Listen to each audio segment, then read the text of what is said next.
ലാൽസലാം ഇക്കുറി ഓണം കലക്കാൻ ലാലേട്ടൻ എത്തുകയാണ്. അതെ, ഖലീഫ ഇറങ്ങാൻ പോകുന്നു. ഓഗസ്റ്റ് 20-ന് തിയേറ്ററുകളിലേക്ക് എത്തുമ്പോൾ ഈ ഒരു പൃഥ്വിരാജ് ചിത്രത്തിൻ്റെ ഏറ്റവും ഹൈലൈറ്റ് മോഹൻലാൽ ഉണ്ട് എന്നുള്ളതാണ്.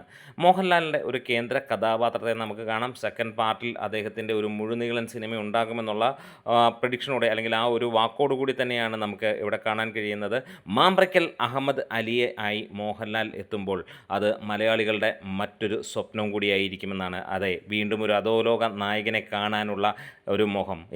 മോഹൻലാൽ ഏതൊക്കെ അധോലോക സിനിമകൾ ചെയ്തിട്ടുണ്ടോ അതെല്ലാം നമുക്ക് മനസ്സിൽ അത്രത്തോളം ഇഷ്ടമുള്ളതാണ്. അതിൻ്റെ കൂടെ മറ്റൊരു ഗംഭീര സംഭവം കൂടെ, ഒരുപക്ഷെ ഇതിനകത്തിൽ ഒരു എക്സ്റ്റെൻഡഡ് ക്യാമിയോ റോൾ മാത്രമായിരിക്കാം, പക്ഷേ ഇനി വരാൻ പോകുന്നതിനകത്തിൽ അതിനപ്പുറത്തേക്കുള്ള കാര്യങ്ങളാണ്. ഇവിടെ ഓൾറെഡി ഫാൻ ഷോസും കാര്യങ്ങളുമൊക്കെ ചാർട്ട് ചെയ്യപ്പെട്ടിരിക്കുന്നു. നമുക്ക് കോട്ടയം ഏരിയയിൽ ഫാൻ ഷോസ് മോഹൻലാൽ ഫാൻസിൻ്റെയും അതേപോലെ തന്നെ പൃഥ്വിരാജ് ഫാൻസിൻ്റെയും കാണാൻ കഴിയുന്നു. ഖലീഫയ്ക്ക് UK പ്രീ സെയിലായിട്ട് 10,11,000 രൂപയോളം വന്നായി കാണുന്നു.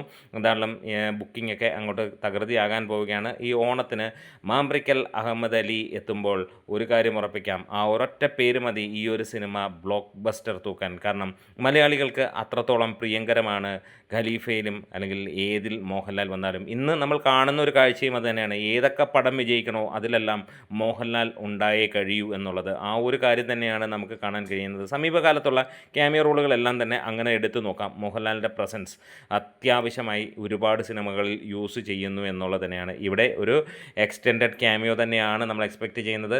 ഫാൻ ഷോസൊക്കെ ചാർട്ട് ചെയ്യാൻ തുടങ്ങിയിരിക്കുന്നു. അപ്പോൾ പൃഥ്വിരാജിൻ്റെ ഖലീഫ കാണാൻ കാത്തിരിക്കുന്നവരാണെങ്കിൽ നിങ്ങൾ തീർച്ചയായും കമൻസിലൂടെ എന്ന് പറയാം. എന്തായാലും മോഹൻലാൽ മാമ്പ്രയ്ക്കൽ അഹമ്മദ് അലിയായി വരുമ്പോൾ ഒരു കാര്യം ഉറപ്പിക്കാം, അത് പുതിയ ഒരു തലത്തിലേക്ക് മലയാള സിനിമയെ എത്തിക്കും.